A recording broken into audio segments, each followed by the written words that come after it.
Okay, right. Good morning, everybody. Welcome to the North Norfolk District Council Cabinet meeting of Monday, February the 28th. The purposes for the recording. I'm Councillor Eric Seward. I'm the Deputy Leader of the Council, and I'm chairing the Cabinet meeting this morning because the leader, Tim Adams, will have to leave the meeting by 11 o'clock for an urgent dental appointment. Right. The first item is to receive apologies for absence. If there are any.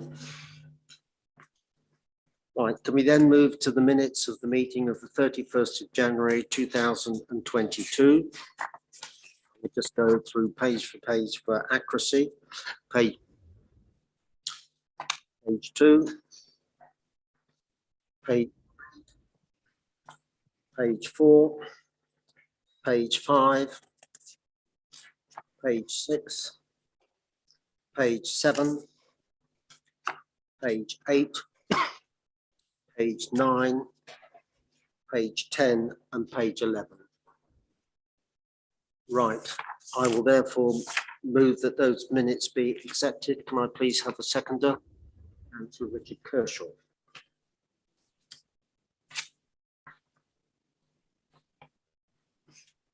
Do we have any public questions or statements? We don't. Do we have any declarations of interest? Councillor Lucy Shires. Thank you, Mr. Chairman. Good morning, members. Just to note that on item 10, I do have a membership with Victory, which is one of our leisure centres. Councillor Wendy Fredericks. Thank you, Chair. I also have a membership as well. Thank you. So do I, Chair. Right. I'm afraid I can't compete on the fitness stakes. Right. Okay, items of urgent business. I think Councillor Tim Adams might just wish to have one item. First of all, going to turn on the microphone. I was simply going to address a conversation Stephen and I had over the weekend concerning the illumination of Cromer Pier, given the situation in Ukraine. So it's my understanding we are going to essentially apply covers to the light lanterns on the pier when we have everything in place to do so. I believe it's relatively low cost, low resource, so that will happen over the next few days. I don't know if there's anything anyone wanted to. We are able to do that if you should ask. Yeah. We've done at relatively modest cost, but it is a matter for you to. Do you want a formal vote on that? Okay, sure. Well, I propose that we do. Right, all those in favour? And well, that's what we will do then. It's an appropriate gesture at this time. Right, recommendations from Overview and Scrutiny Committee. Councillor Nigel Dixon. Good morning, Mr. Chairman. Short and sweet from me this morning. There were no recommendations. Okay. Chair, members' questions. Sorry, members' questions. Yes, I missed that one. I will deal with members' questions as we go through the agenda items. Sorry, thank you for reminding me of that one. Item 8, recommendations from Cabinet Working Parties. We've got the minutes of the meeting of the Cabinet Working Party for projects held on the 19th of January 2022. However, if you can just help me, my understanding, we just note those minutes. So we don't need a vote. Unless somebody's got any questions. Right, okay. We then move on to item 9, which is the Munsley and Cromer Phase 2 Coastal Management Schemes. Councillor Angie Tillett. Thank you, Mr. Chairman, and good morning, everyone. Would you believe the Cromer scheme was first mooted at the end of 1990s? It was always designed to take place in 2 parts, the first phase being mostly completed just before the storm surge in 2013. Now, nearly 10 years later, we are able to move forward to part 2. The monthly scheme has also been in preparation for several years. It makes sense to put the two together, thereby achieving quite considerable savings. Looking at the recommendations, I can explain B to D. The others are self-explanatory. Mott MacDonald are familiar with our coast. Indeed, they worked with us some 10 years ago to prepare the Cromer to Winterton study, which came as a result of the Shoreline Management Plan published in 2004. The SCAPE framework is a detailed purchasing operational protection operation which we adopted several years ago. This is to safeguard contract procurement and deliver schemes in line with our corporate objectives. A couple I am particularly proud of is the opportunity to offer apprenticeships in coastal engineering. Added to this, I should like to highlight the monitoring of impacts of and on climate and carbon. We on the coast see more of the impact we humans are causing. At Coastal Partnership East, we pledge to be responsible in all that we do. Members, I ask for your support for this recommendation as set out on pages 34 and 35 of your agenda. Thank you. Right. Formally, do I have a seconder for that? Do you wish to add anything at this stage, Councillor Fredericks? I'd just like to say that in particular, people of Munsley are welcome in this to safeguard their houses, to safeguard their businesses in Munsley. I'd like to thank the officers involved in this, and I also like to thank the funding partners that are actually adding funding to this programme. Thank you. Right. I've got Rob Goodliffe here as an officer this morning. Rob, is there anything you wish to add at this stage? Right, questions. I'll task the questions from the Cabinet first, and then I will take your question on. Tim. No, I just wanted to, first of all, praise the engagement the council and the team has had with third parties. I think we can demonstrate the council's commitment towards sea defences and the shoreline management plan. And speaking as a local member, you know, I don't doubt that some elements may be seen as controversial, but the benefits will be recognised, particularly after the issues we have seen this winter with materials deposited onto the promenade, the exposure of rebar, damage to walls, etc.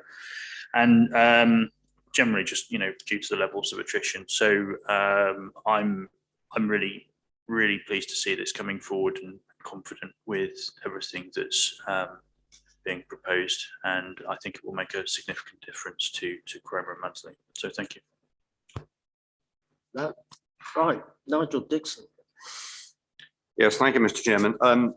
I'm content with the content of the paper. My question really is one of process more than anything else, just to clarify whether this is to review or reaffirm the current scheme. I'm not clear whether what's sort of behind the decisions, if you like. I kind of read it as this was something that was planned from quite a long time ago, as the cabinet member said, really, and this is simply moving into phase 2. And so therefore, what precisely are we deciding today? Is it just to confirm or reaffirm, or is it something more than that? I think I can answer most of that. First of all, as you're quite right, yes, the Cromer scheme has been approved some time ago, both parts 1 and 2.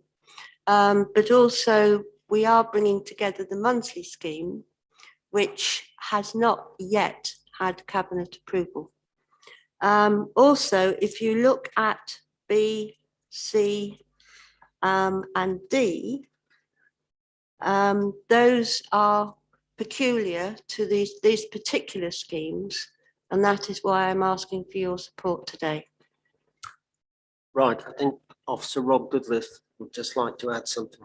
Yeah, thanks very much. It's very much to reaffirm sort of our position and moving forward with these projects. And it's also to expedite those as well. We're very much wanting to move forward as quickly as we can. So to line things up so we can move forward with appropriate delegations. So, for example, submitting sort of licenses, planning applications, overcoming any sort of funding things that we might need to raise additional funding, etc. So we want to move forward as quickly as possible.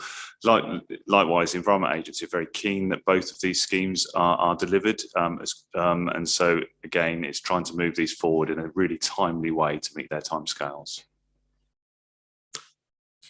Right, is that all right, Nigel? Yes, thank you, Mr. Chairman. That I think clarifies that matter. Councillor Christopher Cushion. Thank you, Mr. Chairman. Just could you have some clarity in terms of the timescale that we're looking to progress this, in terms of the works? I understand from news items in the paper that there have been obviously erosion issues recently around Munsley, I believe. So I just wondered what they would be. There are some consent issues which we've just got to get through the Maritime Agency, and I think some planning, but Councillor Angie-Fitzgerald, we hope to start in the autumn. That's what I've been told. Yes, I can confirm that. We are looking to appoint contractors very, very shortly. And we are looking to start the work in the autumn. Obviously, both Cromer and Munsley are tourist destinations, so it's not a very good idea to start digging up the beaches when the tourists are there looking forward to enjoy them. But also with regard to the Munsley slip, that is actually to the west of where the works will be working, and the slip is actually a direct result of groundwater and has absolutely nothing to do with sea defences. The sea just clears up the mess. It's fine. Right. Okay then. So we've got Councillor Angie-Fitzgerald is moving the recommendations. They've been seconded by Councillor Wendry Fredericks. Can I please have all those in favour? Right, thank you very much, members. Right, agenda item 10, leisure contract proposed renegotiation. Councillor Virginia Gay. Thank you, Chairman. As some of you will know, since March 2020, our leisure services have operated under a special agreement, which is described to you at section 2.4 of this report. But the time has now come to renegotiate the contract to a more permanent arrangement, and that's what you have put before you. And what we are suggesting here today is a 5-year extension to the contract, which will allow a return of about £79,000 a year to the council as the years go by. All of the possibilities are laid out for you in the appendices, so you can see what the original contract was. You could see what a 3-year extension would provide to the council and what a 5-year extension would provide for the council. But in fact, this is a much more favourable deal than we might have expected this time last year, for example. And you will also know that section 3.1 here explains there's also the prospect that North Norfolk will benefit to a greater extent from any surpluses in the future on this contract. And at the moment, surpluses seem to look quite likely because memberships have already achieved the estimate which everyone active made for them after 3 mature years already. So things are looking very good at the moment. This is a favourable deal for our taxpayers, and I recommend it to you. Thank you. When you're talking about membership there, Councillor, you're talking about the reef, the new reef facility in Sheringham. Yes. Right, so it's moved by Councillor Virginia Gay. Can I just have a seconder at the moment? Councillor John Toy. Taking your questions. I've got, is there any officers that wish to add any comments at this stage? I don't see anybody. Right, questions. Okay, let's Councillor John Rest. Thank you, Chairman. Page 41, maybe I'm just being a little overcautious on number 4 summary. There's a sentence there which says, currently rare for operators to be offering to return to pre-COVID financial projections from April 2022. As the outlook for leisure centre operators and the recovery of market demand is highly uncertain. I just would like to put on record a caution that if it looks too good to be true, are we absolutely certain by this? Because this is a high risk otherwise. Thank you. Do you want to answer that at the moment? My understanding at the moment is that, yes, the general situation is highly uncertain, but that our situation looks good at the moment. Obviously, I would appreciate anything that Mr. Reid has to add to this. Thank you. Do you wish to add anything at this stage, Sir Carl Reid? Yes. When we had some negotiations with the operator, they've been extremely cautious. We've been fortuitous in recent months that a nearby leisure facility, namely Woodlands, was formerly Pinewoods, has closed down. So that has helped with the membership sales. As Councillor Virginia Gay said, we are ahead of the mature year estimates already. And so we are quietly confident that we can achieve, very confident that they can achieve the numbers that they have submitted.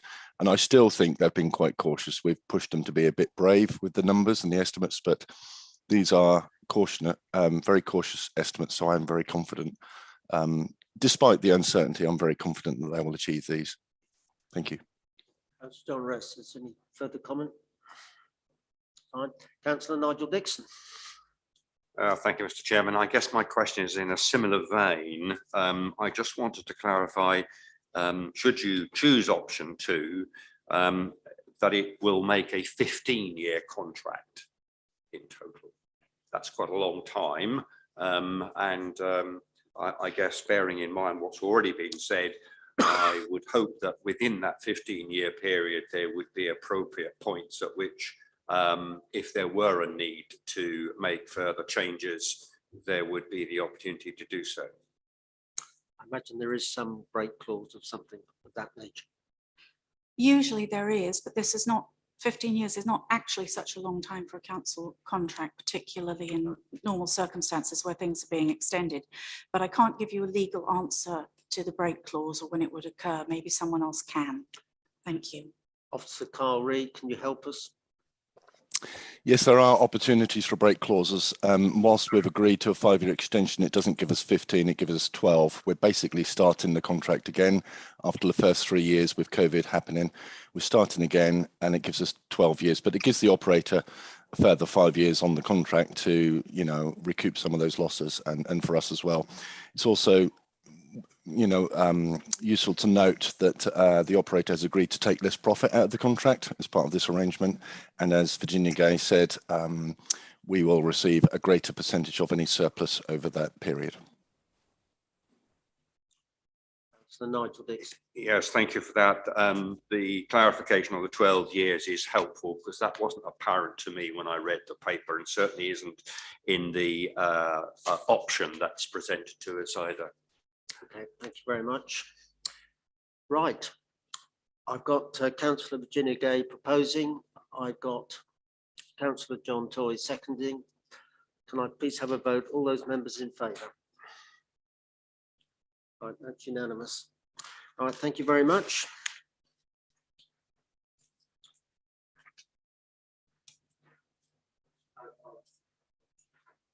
There's option 2, yes. The recommendation. All right, the next item on the agenda is item agenda 11, budget monitoring report 21-22 period 10. This is for the period to the end of January. In the conclusion on page 45, it is stated that the current forecast is that there will be a full year underspend of £414,439.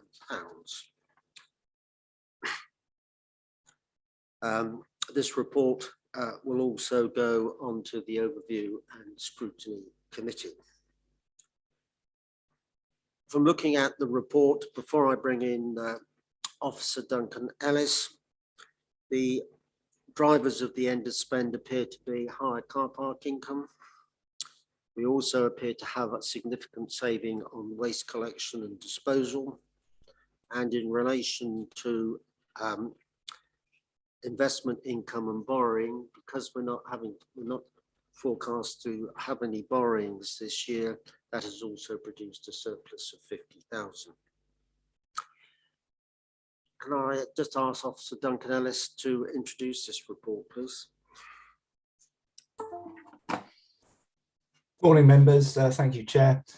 There's not much more to say at the present time. I think, Chair, I think you've covered the key issues. The report does highlight the various variances over the budget heads. You will note that it is flagging a year-to-date underspend position of nearly 9 million. But the majority of that is due to government grants that we've received for COVID for businesses that we will need to repay, because at the start of the pandemic, the government gave us almost £10 million more than we needed for our local businesses, because the rules of the schemes changed very, very early on. So we've been holding on for that money. It has helped our cash flow position. So you'll have noticed within the report, and we have reported several times in terms of borrowing for things like the Reef project, the waste vehicle acquisitions, that we've not had to undertake that borrowing because our cash flow position has been considerably strengthened because of the business grants. And you'll recall that we received about 60 million pounds through one of those schemes alone, so that has helped the position. But we have now been notified from central government that they are going to be invoicing us to repay the balance of that money, so the majority of that £8 million underspend will be paid back to central government. So that's what that relates to. The key issue for the forecast at the end of the year are the underspend of around £400,000. And as the chair's already noted, those are the key areas, things like car parking and the waste contract. But I'm happy to take any questions if anyone's got any. Thank you. Right, before we get into questions, I'm moving that we note this report. Do I have a seconder? That's Councillor Lucy Shires. Right, there was just two questions that I had before we start. I just wondered if somebody could elaborate a bit more on how we've ended up with the savings on waste collection and disposal. That might be you, Duncan, but I've also got Officer Steve Hems here this morning, so I don't know who wishes to take that one. That's on page 48. And the other one I would like some clarification on is in paragraph 5.4, when you're talking about government grants. The amount received was £141,787 greater than anticipated. This additional income has not been factored into the full year effects figure while the increase is being investigated. I just wondered what was being investigated. So those are the two questions. Do you want to take the latter first, and then we can see who answers the waste disposal? That would be fine, Chair. I think as my learned colleague is in the room, it would probably be helpful for him to cover the waste question, if that's okay. Just in terms of the question on paragraph 5.4, that income scheme was based on a number of projections we had to make. So if you recall, when the pandemic first hit, we went into lockdown. We had a shortfall in our car parking income, for example, for the first couple of months of over £700,000. And during that year, the government announced an income support scheme, but there were some caveats around it and there were some thresholds. So there was an element of that lost income that the council was always going to have to cover itself. And I think I can remember reporting to you all in some of my previous COVID reports that roughly we got about 3/4 of the money back. So for every £1 million of income we lost, we got about £750,000 back, and we had to then match that remaining balance or fund that from reserves if required. So those forecasts were put in. We put in a number of returns during the year, and we had a final claim to government. What this figure relates to is that we've put in a final claim and we're expecting a certain amount of money back. Government has paid us £140,000 more than we were expecting to get back. So rather than just assuming that that's all okay and it can go in the budget, we want to check with central government that their calculations are correct and that actually is due to us. Because what we don't want to do is say that we've got another £150,000 in terms of the surplus at the end of the year, only to find actually there has been an error somewhere and the government need that money back. So it's just about trying to understand why our projections aren't in line with the government and we've received more money than we've expected. So that's the essence of it. When do you expect that the government hopefully will give us a favourable answer? I'm not sure, Chair. I'm not in control of those decisions. I would hope that it would be fairly soon. I would hope within the next month we can definitely get to the bottom of it, and I can update you all as to that position as soon as we know. Well, I'm sure our Review and Scrutiny Committee would like to know the outcome in a fortnight if it's there. Right, we can get on to now waste collection and disposal. Thank you, Chair. Morning, members. I think the main bulk of this is down to the billing from our contractor Serco. So members will recall that we hadn't received the fixed core invoices from Serco previously. Those have now been resolved. However, there remain outstanding the monthly variable billing, mainly because we're still resolving with them the ins and outs, if you like. So the monthly bill comprises of a number of elements. It's the variable bill is the additional work that's covered by the contractor, such as the number of garden bins they collect, the additional work they might do beyond that of the main element of the contract. They then deduct from that income they've received in terms of things like bulky collections that are paid for by the customer, and in theory any performance failure deductions that are due under the performance management framework. It's those elements that we're just trying to resolve at the moment. So there are a number of monthly variable bills outstanding, and I think that gives you the bulk of those elements that are appearing as savings to you on that at the moment. They will obviously resolve themselves as we receive those bills and make sure that we're getting the correct amount within those invoices that are being received.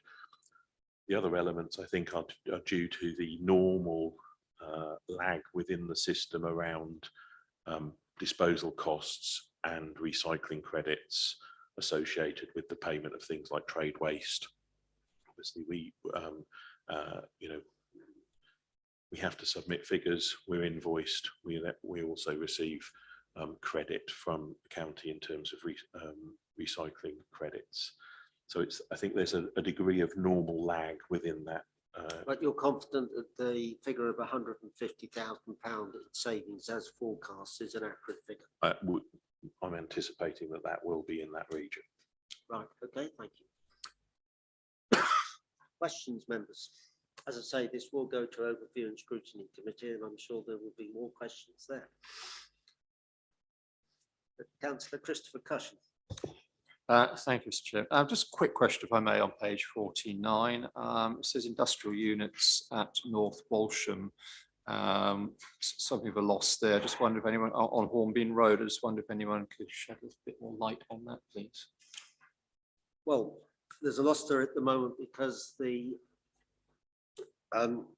not actually been leased in the current financial year. But what I am able to tell you is that all three units, as a paper came to this committee, I think not very long ago, that a company is interested in the leasing of all three units there at a very good return. And the information I have from the estates and legal people is that that's now in the process of finalisation. So hopefully, thankfully, that is now complete, and there will be a good return on investment for reasons of commercial confidentiality, we're just not in a position at the moment to say who the company is and the rest. No, thanks. Can I say I am also relieved? Right, can I have therefore members, that we move that to note the recommendations. It's been proposed by myself and it's been seconded by Councillor Lucy Shires. Do I have all those members in favour, please?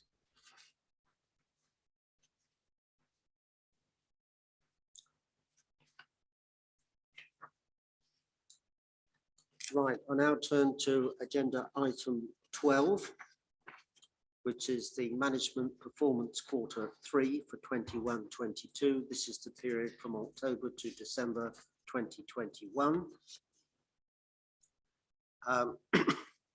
This report will also be going on to the overview and scrutiny committee. Can I ask, see the Chief Executive, would you just like to introduce this report, please? Thank you, Chairman. Good morning, members. The report is before you for the quarter October to 31st of December 2021. As the Chairman has said, during that time, most of the council's services continued to operate normally despite rising levels of COVID infection locally to the highest point that we've seen at any time in the pandemic. There was particular impact on the economic growth team and the revenue service as we moved into December, as Omicron particularly impacted on levels of customer and resident confidence in accessing hospitality businesses. Many people obviously would have enjoyed Christmas parties or social gatherings with families and friends during that time. There was a rapid increase in the level of infection in the country as a whole, such that whilst the government didn't introduce any additional lockdown measures, it did promote personal responsibility. And I think there was a number of people who wished to enjoy Christmas with family and friends, such that they made personal choices to limit their socialising in the weeks up to Christmas. I think there was a fear that that would continue over the New Year period, but I do think in the days following Christmas, people did go out in greater numbers because they had protected that time over the Christmas holiday period. The performance data is included within the report against the corporate plan objectives, and continued good progress has been made around a number of those corporate plan priorities. There was a report to members in December around a further refocusing and reprioritisation of corporate plan delivery outcomes, and during the period members also responded to a request from the Over and Scrutiny Committee for more comparative data to be provided through the LG Inform tool. And Helen Thomas, who is on the call, performance officer, she delivered a workshop for members in February ONS, which has agreed how that data should be presented and monitored moving forward. I'm happy to take any questions if members have any. Thank you. Right, this is a report that goes to Overview and Scrutiny Committee, so there will be the opportunity there for both questions and statements. But if anybody has questions at the moment, do I see any? Councillor Christopher Cushing. Thank you, Mr. Chair. I mean, I'll reserve most of my analysis for overview and scrutiny next week, but just one question which leaps out when you actually look at the report on page 99, local homes for local needs. I mean, all the other sort of themes, if this is to be believed, progress is being made, and we'll scrutinise that and over in scrutiny have a look at that. But on that one, actually, you look at the page, the graph there, I mean, it seems that very little is actually being done. So I just wondered, sort of 3 years in, any reason for that? Councillor Wendy Fredericks. Hello, I'll just make a few comments and then I'll pass it over to Mr. Blatch.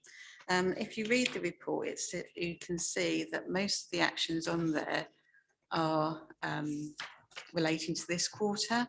So what the housing strategy team have bravely done is they're putting the action plan in front of you to scrutinise. So you'll see in the coming months and then the report following that there will be a lot of those which have been completed. If you have a look at on page 149, you'll see the actions that have already been completed by the teams. Thank you, Mr. Blatch. Thank you, Councillor Fredericks. So Councillor Cushing's observations in this regard are correct as to the graphic on page 99. The performance management system is dynamic, and obviously the Cabinet adopted a new housing strategy last summer. I think it was Cabinet in July. The data dashboard here has been updated to reflect those additional and new objectives that were set in that corporate strategy, that housing strategy document. And moving forward, there will be a similar refresh of the climate change and environment dashboard to reflect the adoption of the net zero strategy and action plan by Cabinet last month. So this isn't a static document, it is dynamic and it's been updated to reflect that. So the previous progress made against housing is banked, and Helen Thomas can advise members on that if they wish to see that document or that the banked or archived outcomes. But this data dashboard on page 99 has been updated and amended to reflect the further and new ambitions detailed in the housing strategy. Fair enough. I mean, I suppose one of the things when we look at it is we review what's happening now, but you also want to look at the flow over time. How does this report compare to that one to see whether you're making progress or not? So sometimes if you're comparing apples and pears, that makes it sometimes a bit difficult if you're changing the data in the report. But I understand what you just said. Right, I'm just going to bring in Helen. Helen, would you like to come in, please? Good morning to you. Good morning, Chair. Thank you. Yes, just a couple of points to make.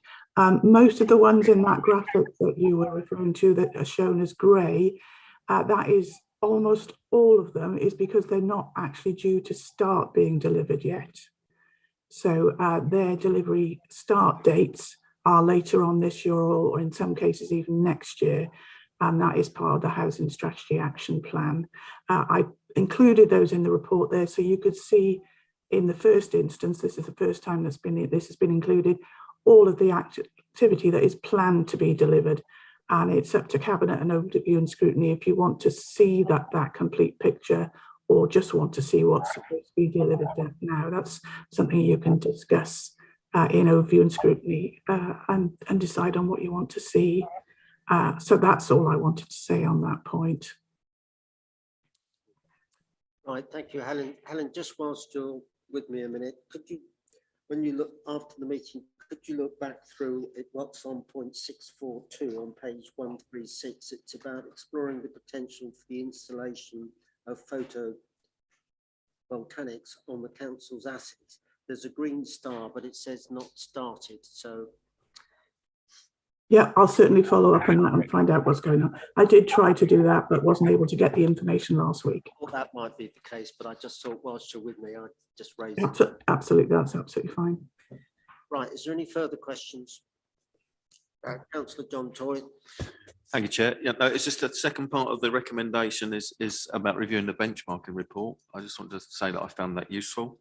There's a couple of bits in there that obviously we don't have educational services and that, which this council doesn't have a responsibility, which would be useful if they can be removed. But I think, yes, it's a useful tool for us to have and to see how we're performing, and going forward, hopefully we can develop it if there's other things that we think are worth having there. But yeah, just want to pass that comment. Thank you.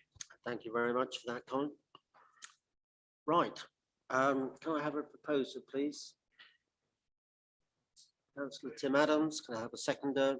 Councillor Nigel Lloyd, all those in favour?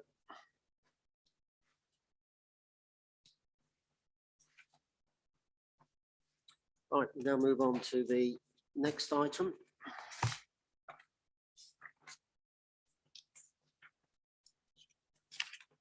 Which is item 13, North Norfolk District Council, Town and Parish Council Engagement Forum. Emma, did you just want to say a few words to introduce this for us, please? Thank you. Thank you, Chairman. This report is really just to formalise the Town and Parish Council Engagement Forum, which we started in, I think the first one was in late 2019. We've kept it going through the pandemic on a remote basis, but it's really just to separate it from some of the other forums that exist and make it clear what the role and function of this particular forum is, and also to agree some terms of reference. So yeah, it's just a process issue essentially, just to clarify the role of the forum and hopefully progress it and build on it going forwards. Thank you. Do I have a proposer? Councillor Lucy Shires. Do I have a seconder? Councillor John Toy. Right. Oh, do I have any questions? I think it's just clarifying the roles here. Councillor Nigel Dixon and Virginia again. I'll take Nigel Dixon first. All right, I'll take you first, Virginia, then Nigel. I'm afraid it's more of a statement, Chairman. I just wanted to say I've seen this done in lots of different ways over the years, but I think this is the best way. I think this is a particularly good and useful way of engaging with town and parish councils. Thank you. Councillor Nigel Dixon. Thank you, Mr. Chairman. I may have missed it, but I just really want to ask whether there are examples of such a forum operating in other places, and whether we had any idea of how long they've been running for and the success that's been recognised from them. Yes, so the terms of reference that I've drawn up are drawn from other similar forums. I can share the information, I can't remember them off the top of my head, but there are several councils that run forums to engage with their parish and town councils. So I looked at those and I looked at the terms of reference set out for those and drew these ones up, bearing those in mind. But I'll share that in writing, the details of them. Some of them are quite well established. So I looked at all of those before doing this. Have we been able to glean any indications of sort of degrees of success? Or some of them are long-standing. I mean, some councils have had them for running for several years, you know, sort of 10, 12 years. I think the view that the remote forums have been particularly useful in the last couple of years, and certainly from our experience, attendance has increased considerably, and the feedback from the clerks was that they wanted to continue on that remote basis. We have previously tried to hold them here in person and attendance was a bit patchy. We've certainly found it much more successful to hold them remotely, and obviously I think we've had a couple of them, we've had 40 or 50 clerks there, which has been a good turnout for us. So I mean, one of the reasons for bringing the terms of reference forward was so that we would have something that we could measure that performance against going forward. So, you know, I can look at those terms of reference and see that we are continuing to meet regularly and keep that level of engagement. So it's really to help us measure that against the corporate plan and the delivery plan as well. I just wonder whether at some point in the future there might be the opportunity of surveying those town and parish councils to get feedback on how useful they found it and what particular outcomes they've found helpful. Absolutely, I think that would be a really good idea. I must say, if we're getting 40 or 50 clerks there, given that most of them, a good majority, clerk more than one parish council, I think we've got almost getting to the majority of the parishes are represented. So presumably it's done on Zoom, is it? Yeah.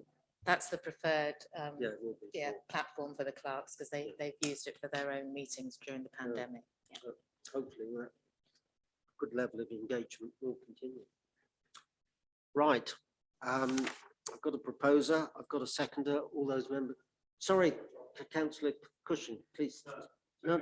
Sorry, I was going to ask about feedback, but it's been covered. Oh, right. Okay.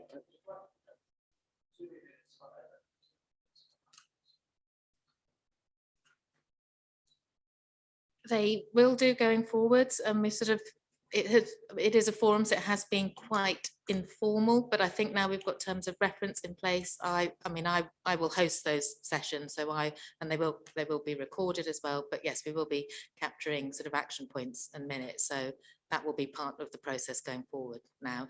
And members and NDC members are welcome to attend those forums too if they want to. Everyone is welcome. So I will extend that invite to all members. Yeah. All right. Okay, John, sorry, I missed you. Yeah, no, thank you, Mr. Chairman. No, I just wanted to sort of support what Emma's saying and actually what people are asking. It has been fairly informal as a forum. It's been a discussion place. I've attended, I think, pretty much all of them. I haven't missed many because I think it's a really good engagement platform. And so this move to actually make it more formalised so that we can have minutes and see the things that we get out of it in a measured way will be much better. But that by having that engagement and that informal platform, we know that it's got some value in it. So all the comments are good, but this is that moving it into that place now where we can actually measure that. So thank you. Right, Steve Blanch would just like to say a comment, please. Thank you. I mean, I think this builds upon the work which the council has done in the past. We have had town and parish council forums, but they were in person. So we needed to identify large venues to accommodate them. Then there was questions about the frequency, whether they were east and west. So I think the paper that Emma has put before you is a very practical and pragmatic response to maintaining and developing further the relationship we have with our town and parish councils. We've got 120. It is a large geography. They value regular dialogue with the district council, but having one twice a year in person means that we're not responsive enough to those emerging trends and issues in terms of that communication. So the format which Emma has outlined in this paper, I believe should be commended and is a strong basis from going forward, but it is a new way of working and it will allow those relationships to be developed over time with, I hope, positive feedback, constructive feedback about what best meets people's expectations. I have been surprised that even with the extensive engagement that the authorities undertaken around the local plan consultation, there is still some town and parish councils who don't understand the process or the exact position we have reached in terms of that Reg 19 consultation. And it's those sort of things that we could deliver to 40 or 50 clerks in a single format or workshop event, such that in addition to the correspondence which the local plans team has pushed out, everybody could receive that message in a timely manner through this mechanism too. So it's more efficient. It's something it's space that people are more comfortable using now in remote delivery rather than necessarily meeting face to face. And I think it offers significant potential moving forward. And I'm grateful for Emma bringing the paper forward. Thank you. Okay. Is anybody else? No? Right, members, can I have a show, please, of all those who are in favour of the recommendation? Right, that's unanimous. Move on to exclusions of the press and public. There is no private business, so that doesn't apply. So therefore, I close the meeting at